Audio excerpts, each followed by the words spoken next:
Hello, everyone, and welcome to another episode of the Quantum Achievers. And I've got a really special guest with me today. And when he speaks, he won't, you won't, I don't need to introduce him because his essence is just him. He's full of life. He's got such an incredible story um, of depth, of suffering, of growing, and also potential. And it really touches almost every avenue of life. And so I want to hand it over to my good buddy here, Ryan, who I've met recently in about 6 months ago or something. And we've had some really good chats. And so, Ryan, my first question to you is, mate, how did you create your reality? Oh, how did I create my reality? That's a good question. That is a trick one. That is a tricky one because the current reality I've just experienced, as we've discussed in our interactions, I've been in a vortex and I'm a vortex junkie for 50 years, for half a century. I've created this reality that is shit. It's just. From one thing to another, from one thing to another. And obviously we're going to get onto this later on, but I met the most genuine person in the world, and it's my late wife, but she would always say these incredible things. But one thing she would say to me is, the universe will never throw anything at you that you can't handle. And I'm sure we've all experienced this in life, where we get to this point and we go, enough, I can't take anymore. Funny Mm. thing is, you start learning as you grow, you can take more. There's no limit to what you can take, but we choose to take this, and we manifest so much into our world. Now, I wouldn't have said this 20 years ago.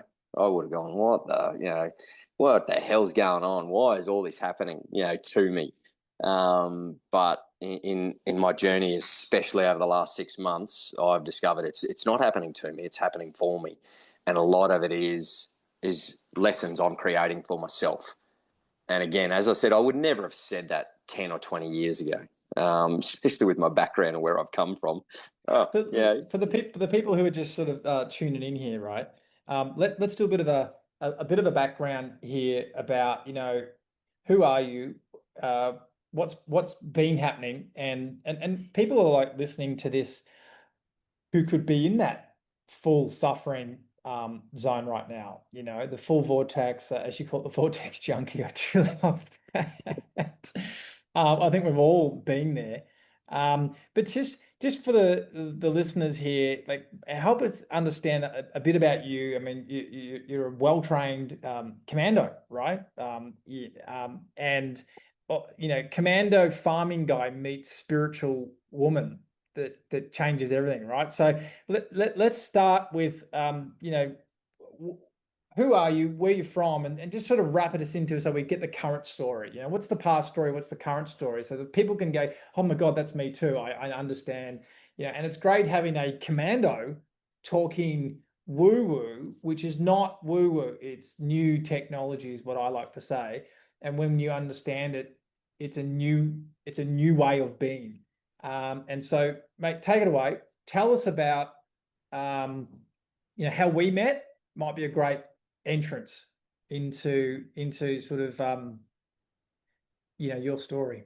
Yeah, actually, that's interesting. That is a really good, interesting. That's a very interesting one. So, how Nathan and I met was basically me doing another podcast, and exactly this, telling my story. And I can remember that podcast. I said, I'll try and be as brief as I can here, and I think it probably took up three-quarters of the podcast. Hopefully, it won't do that here. But in the middle of a mate of mine, or a mate of ours now, who was listening to this podcast, someone I've known through surf lifesaving. We've raced surf lifesaving, the IRBs, against each other for years. He was listening to this podcast, and he stopped that podcast immediately and rang me and had this conversation. And this conversation, he just heard my life, and he heard the vortex. He heard the vortex I was in and what was going on.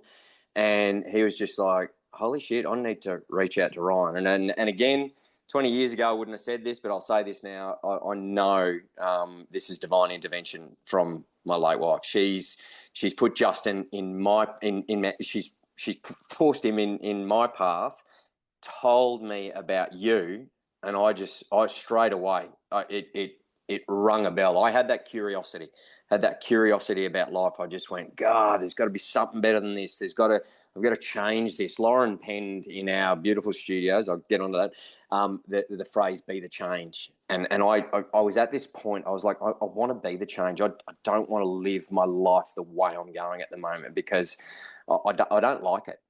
But I had no idea how to get out of it. And all of a sudden, Justin rings me up. Justin tells me about you. I watched one of your master classes, and I was like, oh my God, that's what Lauren told me the whole time we were together. She spoke to me. So, but now I'll start my story. So, I'm sixth generation of my family from the Sunshine Coast in Queensland, Australia. And I'm from a generation of farmers. So my dad is fifth generation farmer, 78 years of age, still chasing 300 head of cattle around 300 acres of range country, as you do at 78, still carting cattle for all the local farmers.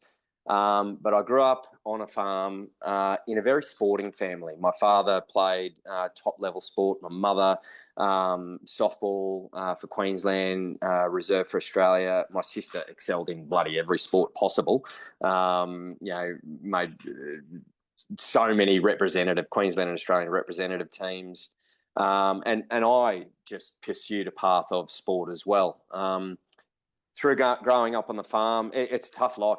Anyone who grows up on a farm, anyone that relates to farming life, it's tough. You see everything. You see life, death. You see hardship, and I guarantee any farmer that's out there listening to this right now will be going, "Oh, yeah, it's not easy." And there'll be good times where it is easy, but I swear, hobby farmers included in that.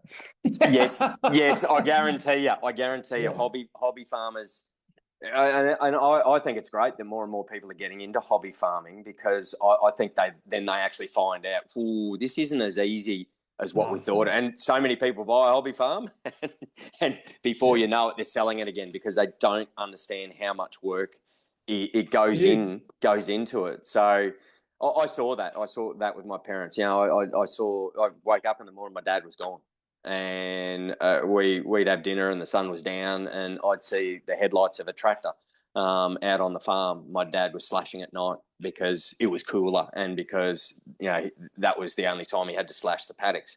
You know, and when you're a kid watching that, you're going, whoa. And now my dad has always said to my sister and I, don't go into farming. You know, at fifth generation, after so many farmers, he's gone, choose another path in life. This is not an ideal path, which is, you know, and it's great for him to recognise that. But he's stuck in his own vortex, doing it. Loves his farm life. And look, I love my farm life. I had a great upbringing, I believe. I had a motorbike on the farm. I had a farm to play on, but we were so close to the beach, which led, you know, my sister and I did swimming, and being so close to the beach led me to lifesaving, and did nippers. My lifesaving career took me a long way into elite sports. I represented Queensland Marlins and Melbourne Rips in the Kellogg's Nutrigrain National Surf League series back when it was running. That also led me into sprint kayaking, and I had a scholarship with the Queensland Academy of Sport for sprint kayaking. Set my sights and goals on going to the Olympics. Didn't make it, but incredible journey. Learned a lot on the way. And then went to school on the coast here. School captain. I always seemed to be thrust into these leadership positions. And I took it on. I don't know whether I was really interested, but when it was presented to me, I did it. And then I ran my own business. I was on the coast here and I ran a marine electronics business for over 10 years, which was incredible because I loved the ocean. I loved using my hands. So I had a trade and it was great. And I was doing my sport at the same time. But I got to this point in my life where my sporting career had wound up and kind of finished, and I went, oh, what am I going to do? And I probably, had I not have had sport, I probably would have wound up in the military a lot sooner. But the sport kept me away. Anyway, I got to lifeguarding one day. I did a bit of lifeguarding in my time. I was was in the tower at Alexandra Headlands on the Sunshine Coast here, and I just went, oh, they used to have this scheme running, this direct recruiting special forces scheme. I went, I'm going to see if they've still got that running. So I'm sitting in the tower, rang up, asked if they still had it running. I said, yeah, do you want an application? I said, oh, why not? And I filled out this application, and then all of a sudden, I'm accepted, and it's like, hey, you start in a month, and I'm like, oh, yeah, I'm in the army. Righto. Didn't even have time to sell my business. I just packed up, shuffled my work out to the people that could help all the customers out, and off I went and started this incredible journey, this direct recruiting special forces scheme where they take civilians straight off the street and they put them into the army recruit training. Then you go straight into infantry training. Then you go into an accelerated infantry training program that run by the Special Forces Training and Education Centre. And then they throw you on selection, Special Forces selection. And I just went, oh, well, yeah, I'll just go with the flow. I'll just do this. So anyway, it's about an 18-month process by the time you go through the whole thing. And I entered in May of 2009. By the end of 2010, I had qualified. I was BRAE qualified as a Commando. Now, we started out with, I can't remember the exact number, but 80-odd candidates started out in our program. By the time we finished our program, 3 people had made it all the way through. 3, yeah. Wow. It has a huge attrition rate. A lot of those guys who may miss out in that first intake, a lot of them come back and have another go, and they get there. But it's peer group selected. So the peer group go, we like you, but you're just not ready. So anyway, 2010, I was BRAE qualified, marched into my company. Company who ended up being commanded by a mate of mine that I competed in the Kellogg's Nutrigrain National Surf League with, and he ended up being my first boss on my first deployment, which came about at the end of 2010. I marched into 2011 and I deployed on my first rotation overseas, combat rotation into Afghanistan. During that time, whole new experience, like looking at Afghanistan, looking at mountains that dwarfed anything we've got in Australia, flying over terrain that's just dirt and rock, and then seeing these little villages and these pure green zones, these abundant green zones right near the river. No rainfall in the couple, 1 day of average rainfall a year. It's all snow melt that comes the rivers. They push water through aqueducts. Same thing they were doing 2,000 years ago. It was biblical. When I got there, I was like, this place is biblical. It's like the land that time forgot. And then I was thrust into the throes of war, of conflict, of humans trying to take life, but at the same time, this sense of trying to protect people, trying to protect especially the women and children of that country, and poor people that had been, God, that poor country and that poor group of people have been persecuted across time, from the Roman Empire, Alexander the Great, Marco Polo, 3 Anglo-Afghan wars with the British, the Russians, then the coalition of NATO, and the poor, geez, if you're ever going to come back as someone in life and want to punish yourself, hey, beam down into that part of the world, because they know hardship. But 2011 was my first rotation, and along with experience, conflict and war, we lost 3 guys on that first rotation, and that was very confronting. To me, three extraordinary guys that were adventurous, were pretty amazing. You got Brett Wood was the first one we lost, left behind a widow, and he was killed. Rowan Robinson down at Kingscliff, down at Coogin Headland Surf Club. There's actually a park named after him, Sapper Rowan Robinson Park, and he was only 24, and his life was cut short. And then we had Todd Langley, left behind a wife and 3 kids, and that's quite confronting. Despite growing up on a farm and seeing animals pass away, seeing animals suffer, but coming into that, and I went over there with that indestructible, nothing's going to happen to me. And then when you see it happen to somebody else, it's like a wall. It's a real in your face. And then I went through my military career. I deployed in 2011, 12, 13, 14, 15.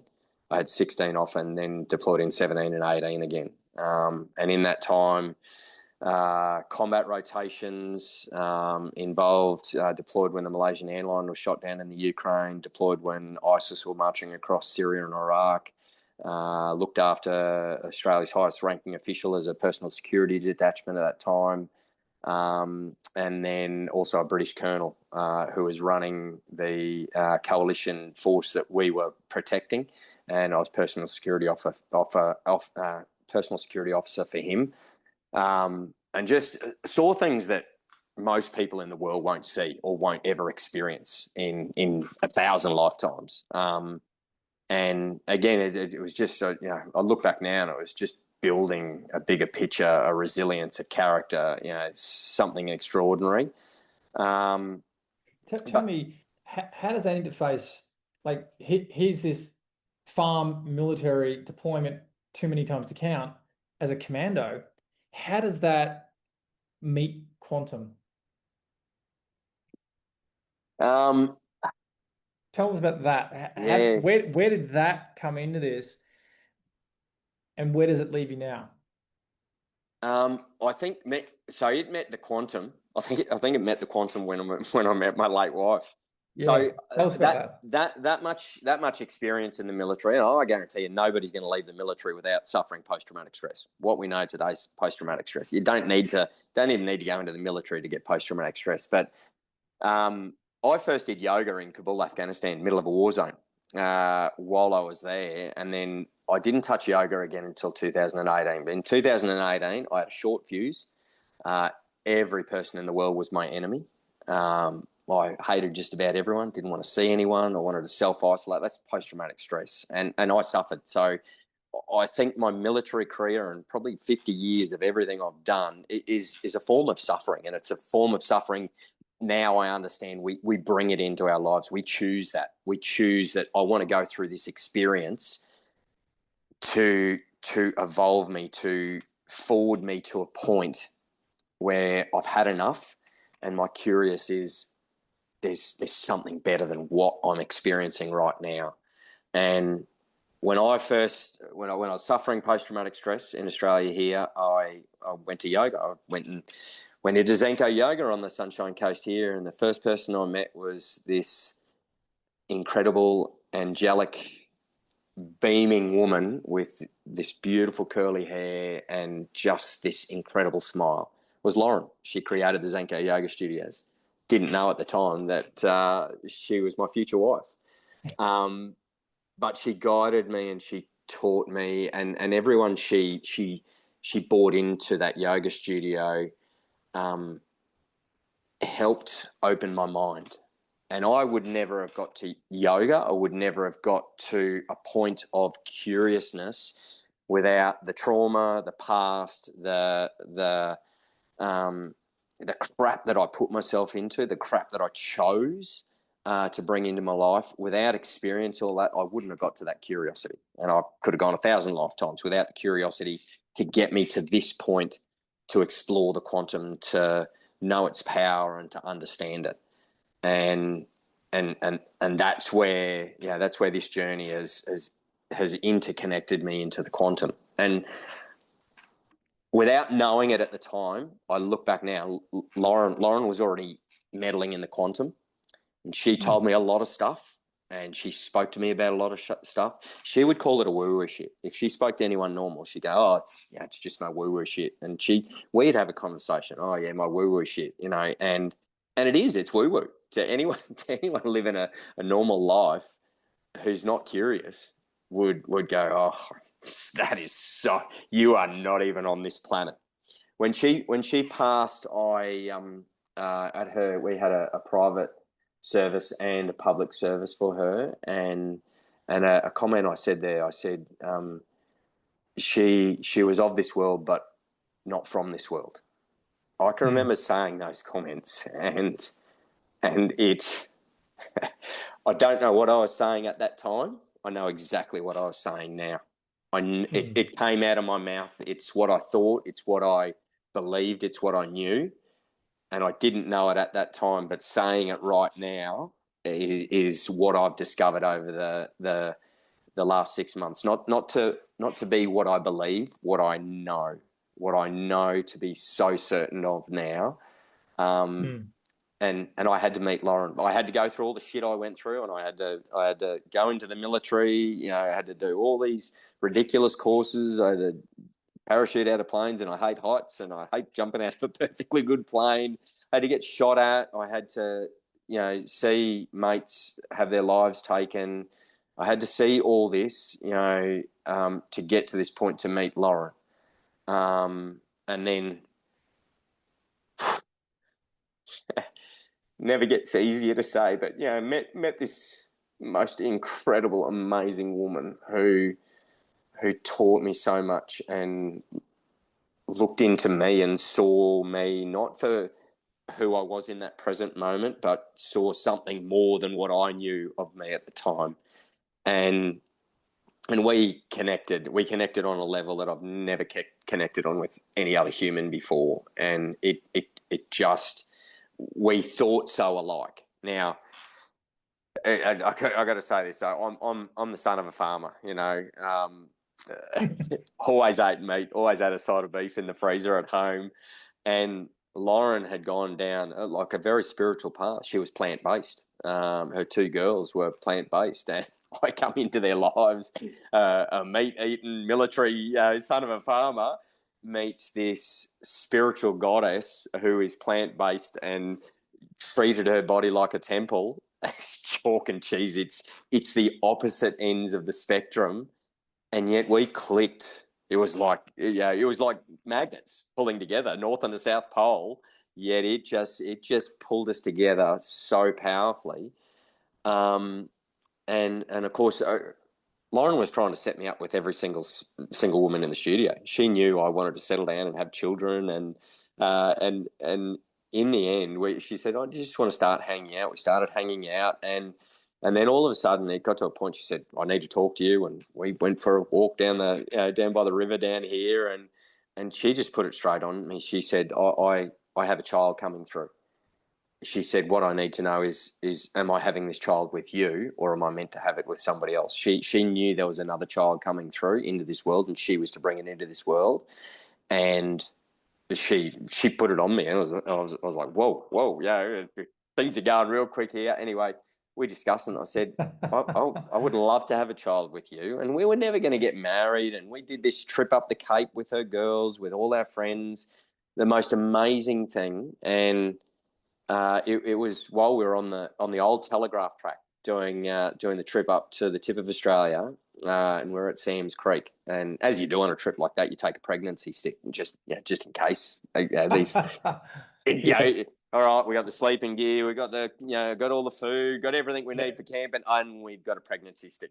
Yeah.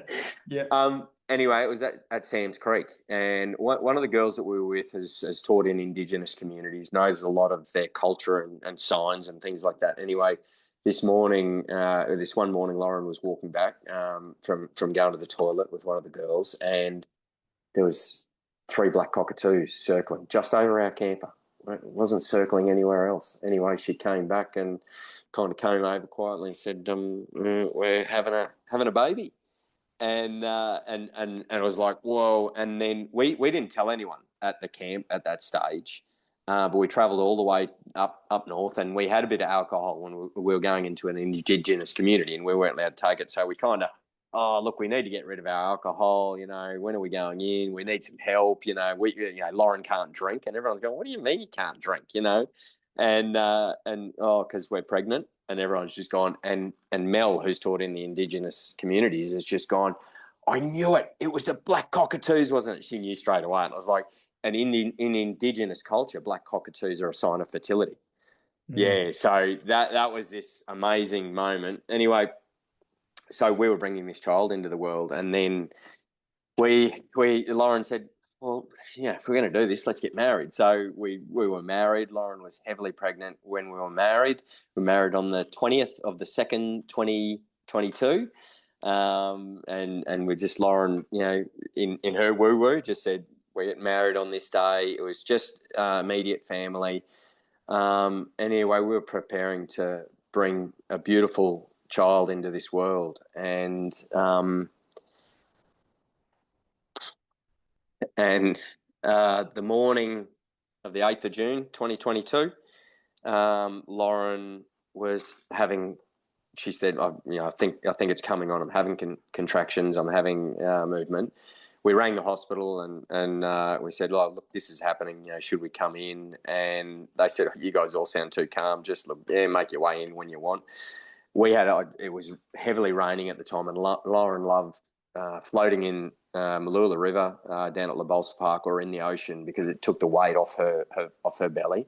And so while it was raining and all the water was dirty, I'd set up a birthing pool in the kitchen here. Anyway, I said to Lauren, "Do you just want me to run a pool and you can float around for a while before we go?" She said, "Oh, I'd love that." Anyway, she jumped in about 12 o'clock, and all of a sudden things just started happening.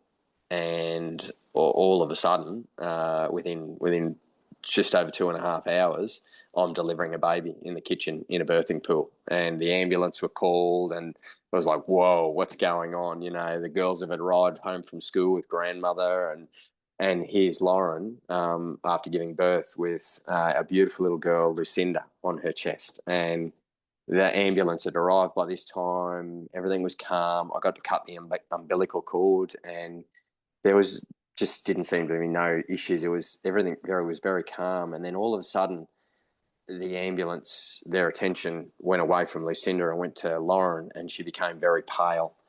And they got her out of the pool, and they were preparing to get her to hospital immediately. They got her in the ambulance to take her to hospital, and on the way to hospital, she suffered a massive cardiac arrest.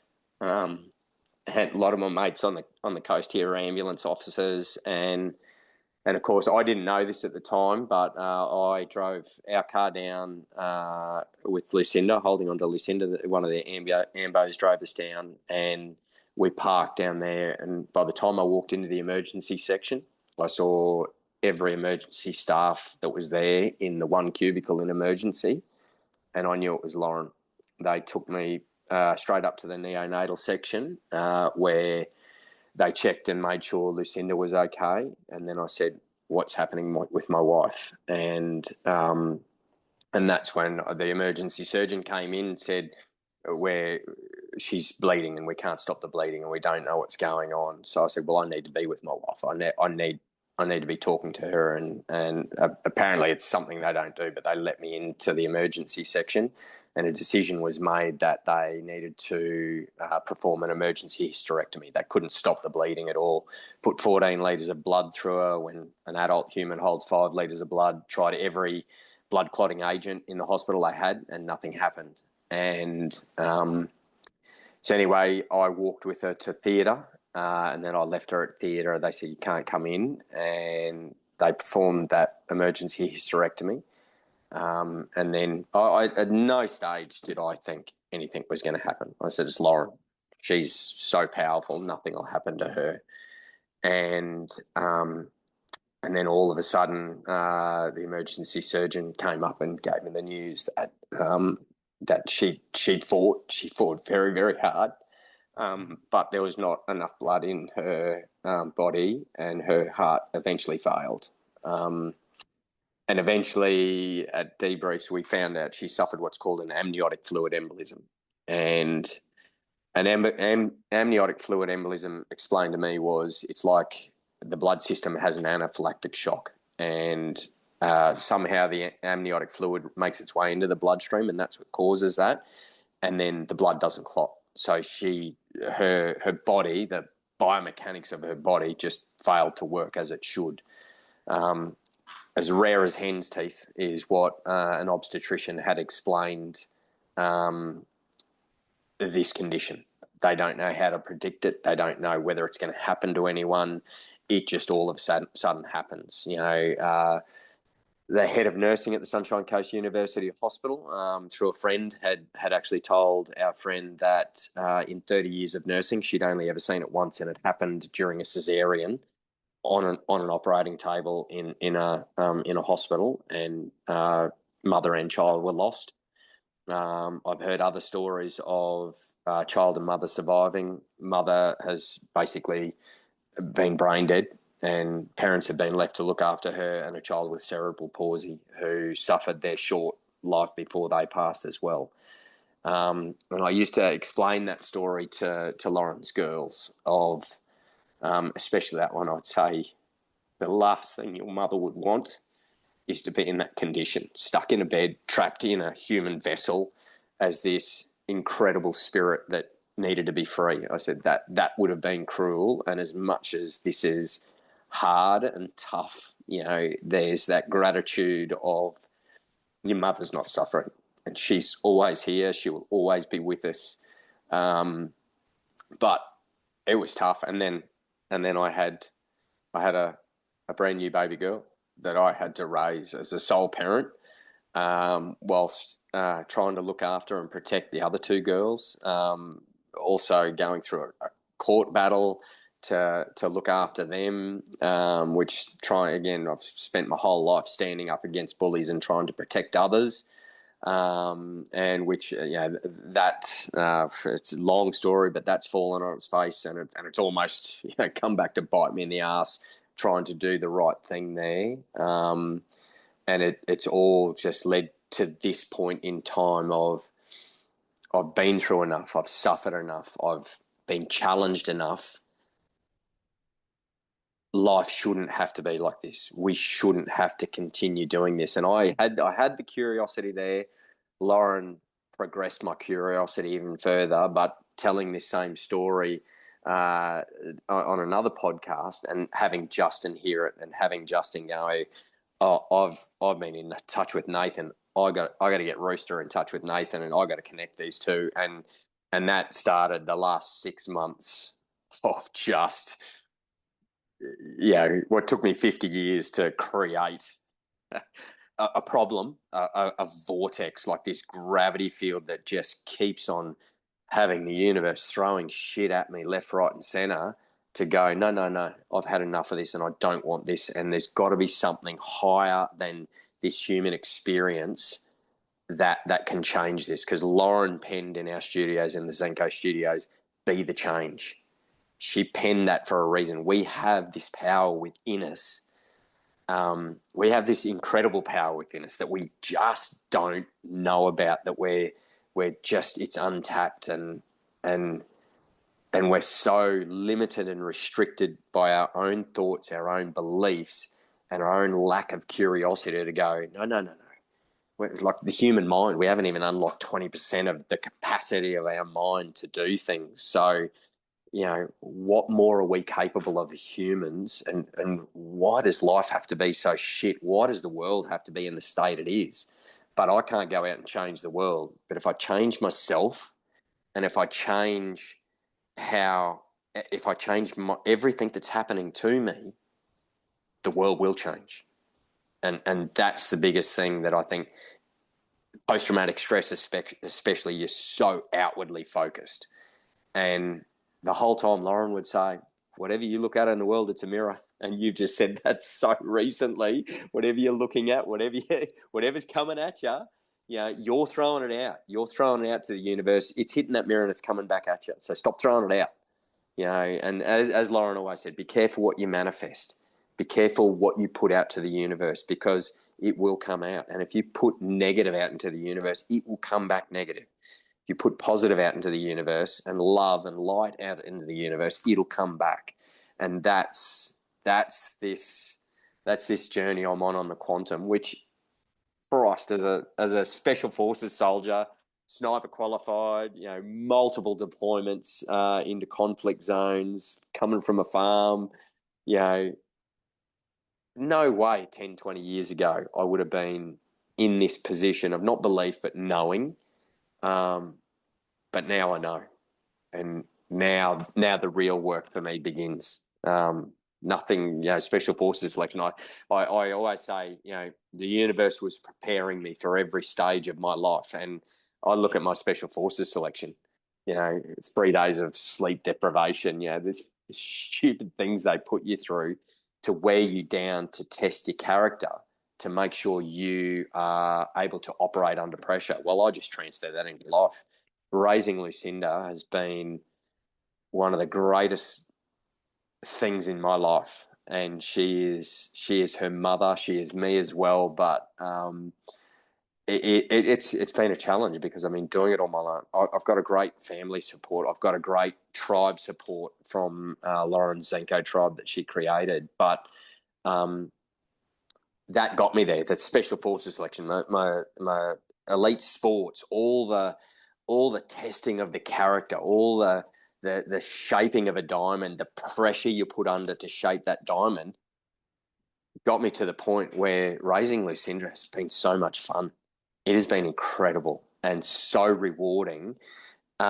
Yet challenges keep on getting thrown to me, and again, everything I've been through, I now have this ability. I know I can get through anything, but why make it hard for yourself to get through things? Why do I need to do everything as a special forces selection? Why do I need to go through sleep deprivation again? Why do I need to, put stupid amounts of weight on? Why do I need to carry, 90 kilos of gear or 100 kilos of gear on a 90 kilo frame over in a foreign country to fight a war? Why do I need to go through that?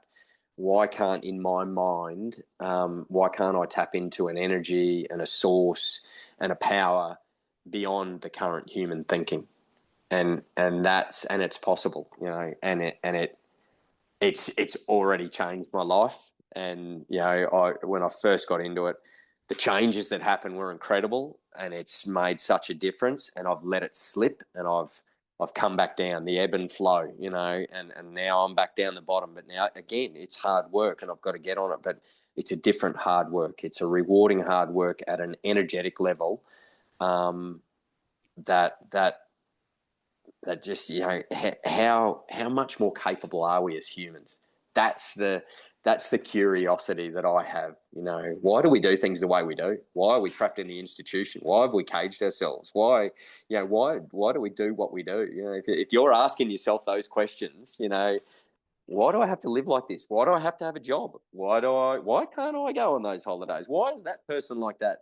If you're asking all these questions, and if you're looking at other people and you're so outwardly focused, well, it's time to stop. Time to stop looking at everyone else and understand that you have the power in you to be the change and make the change and have the life you want to be, if you're willing to do the internal work, the internally focused work.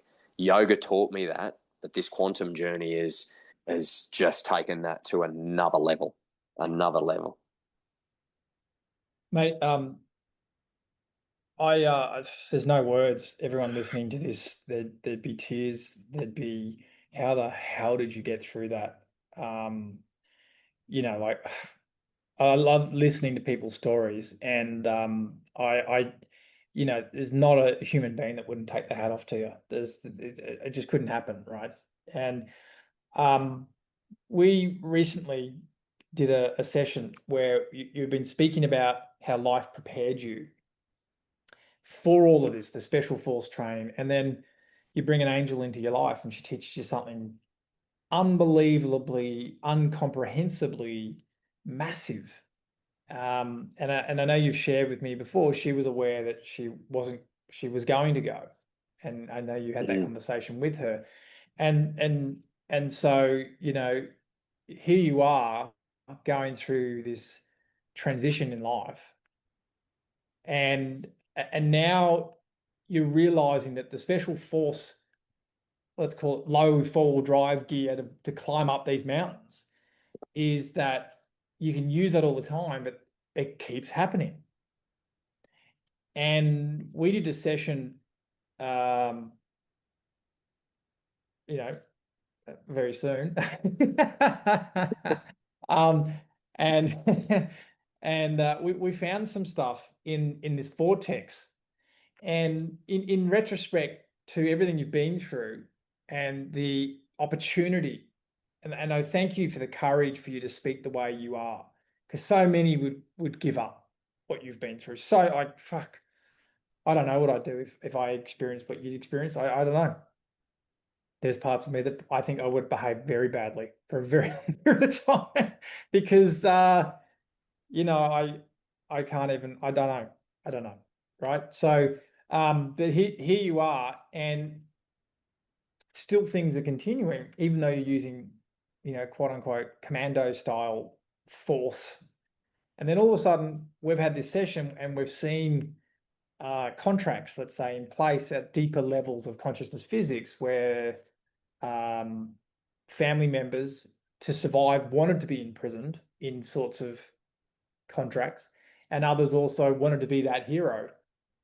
Um, Tell me about how your upbringing, and I say this in total respect to our parents, because as Mm, a parent self, and I go, oh my God, I fucked up so many times and I have really, really struggled. And you know what? I'm alive. I got fed. I went to school. You did great, parents. I mean, come on. It's I don't pay out on any of that. And it was a different time back then, and mm, it required that. So there's no disrespect to the ones that came before us, as far as I'm concerned. It's building on and with, and so in retrospect, like in moving forward, like you were caught by this vortex that had kept coming up. And I don't want to put words in your mouth or anything to that extent, but to me, mm, there could be a correlation between the gift of Lauren and what comes next for you as you unravel this new level of vortex understanding and quantum understanding of consciousness, as you're untangling yourself from perhaps generations of activity, and what comes next for you.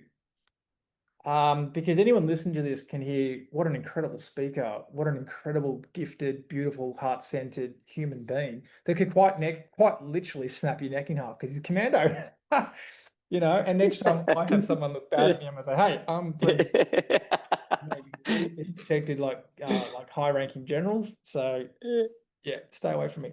But the I don't know if I'm making sense there, but here's this junction that you've reached, that you may have been using Windows 95 for a long time, and all of mm, a sudden, through absolute like fuckery that you couldn't make up, right?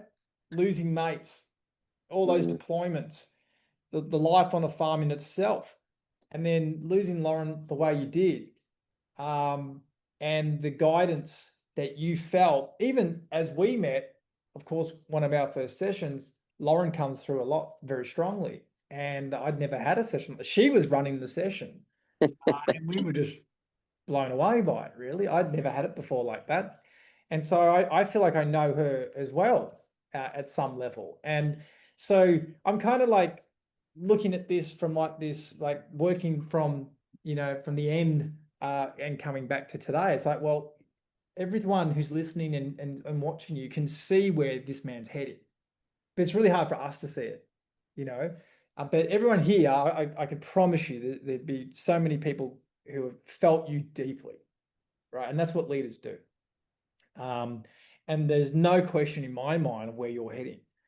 And so tell me from your perspective, we just had a session, and what happened with that, and how can that help you fulfill what's now potential into a received reality? um, it was a pretty incredible session. I know that. Um, you know what? I'm going to say it's a saying I've known for a long time, but it makes different sense to me now, and it goes with everything. But it's the definition of insanity is doing the same thing over and over again and expecting a different result. Yeah. And this is what we do, and this is what I've been doing, and especially just lately back to the commando grind. I've got to do it the hard way. I've got to physically do it. I've got to push myself beyond my limits physically in this human experience to achieve what I need to achieve. We're looking at that going, that's the easy way to do things. Because to do something different, to do these quantum meditations, to tap into this, to tap into our higher self, to tap into the universe and your plan, what's destined for you. What, you know, Lauren would always say, trust in the universe, trust in the higher plan. You are exactly where you are meant to be. I know I'm exactly where I'm meant to be, but I could stay there forever if I keep on doing it the old way, if I keep on doing it the Yeah. insane way. So, you know, people can call us insane for going into this quantum realm, this quantum experience. You get to know it and you go, that's not insanity. Doing it the old way, that is insanity. And that's where that saying makes so much sense. The definition of insanity is doing the same thing over and over again and expecting a different result. And that's where you're gonna stay in that. You're gonna stay there and you're not gonna move if you're not curious. If you don't even, you know, or if you're scared, if you have this fear, oh, what happens if I do this? And I guarantee you, everyone that's going on the quantum journey that we're on, we're all scared. We don't know what it's going to do. We don't know where it's going to lead. But that's a fear. But Christ, every step I took in Afghanistan, you know, we go through a doorway. The enemy learnt to know that we, you know, they would shoot at us and run away and suck us through doorways and plant IEDs in the doorways. They'd trap us to try and trigger an improvised explosive device to you know, take our lives. So then we got to look at this. So there's a fear in everything you do in life. You cross the road without knowing it. We've got a fear that a car could come from nowhere and hit you. So the fear is there, but you've got to overcome the fear. And I think this is a big fear for most people who might even be curious, is like, oh, but what happens if I do go down this path? You know, God, to keep on doing the same thing over and over again, I know that's comfortable. That's me. It seems hard, but it's actually easy. Whereas trying something new and trying something woo-woo new, oh, that's a little bit hard.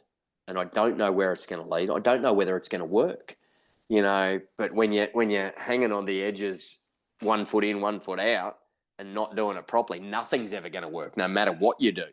Yeah. But if you throw yourself into it, if you're curious enough to throw yourself into it and fully experience it and open your heart, open your mind, and understand you're the one limiting you. Nobody else is limiting you. You're limiting yourself. Stop limiting yourself. Stop. Get rid of the definition of insanity. You know, don't keep doing the same thing over and over again. This is new technology that humans, you know, whatever beings, you know, inhabited this planet long before we ever knew. They knew this. You know, a lot of ancient cultures were more connected with themselves and with energy and with the earth than we will ever know. We can guess and we can do documentaries and all this, but we don't know. We didn't live that in this current human experience that we know right now, you know. So we're a more capable being than we are. You know, stop walking down that path of the known. Walk the unknown. Be curious. Find out what's out there, you know, and find out exactly how things can change. Yeah. Mate, I don't think you could sum that up any better. So, guys, I'm sure you'd be just in awe of this story and in awe of Ryan's bravery and courage of what he's faced in his life. And often when we hear a story like that, we think, shit, what could I learn from that? How could I sort of get a little bit of that on my life to face that courage, to open a door to something new and to walk away from insanity, and to say, I am going to try something new. And I do feel like there is something in me. And I know that I felt it, I've experienced it. I know there's some truth there. And it may just be a little nudge here in this story, or it might be a big fucking nudge, listening to this story saying, okay, I'm sick of my old story, and and I think you can hear this is like, well, I need to change. We need to change, and I can't live this way anymore. And I think that that's the really positive story that comes out of this, and where this heads for you personally. So if anyone's around Zenko Studios, get in there. do your yoga, know the foundations that built that organization, and feel its energy when you get in there. And I think you'll immediately know by hearing the story what really sits behind that name and what's possible. And with this beautiful human sharing his story and paving his way in whichever way he creates from here, and his beautiful daughter. So, mate, I just want to say thank you so much for sharing that story. There won't be a dry eye. There'll be inspired people willing to take deeper courage from you sharing. And I'm so, so grateful. Thank you very, very, very much.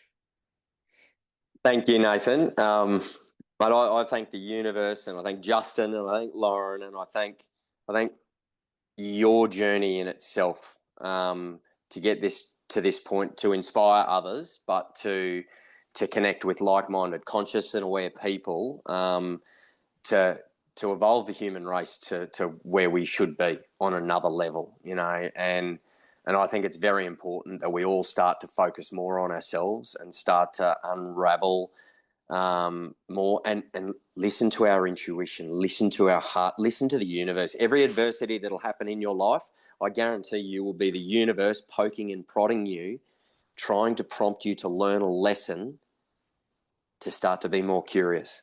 And the universe isn't going to stop poking and prodding you until you start fucking listening. And it's poked and prodded me enough, and I've listened, and I'm traveling this path. And I am so very grateful for you, Nathan, for your beautiful family, for allowing you to do this, and to everyone else that's already on the journey, to change what we can, what we know we can. So I hope my story gets out there. If you're curious, just keep asking the questions and keep exploring. Get back to that childlike nature. Get back to that curiosity we had as a kid to go exploring, but start to explore with your mind the endless potential that we could possibly have.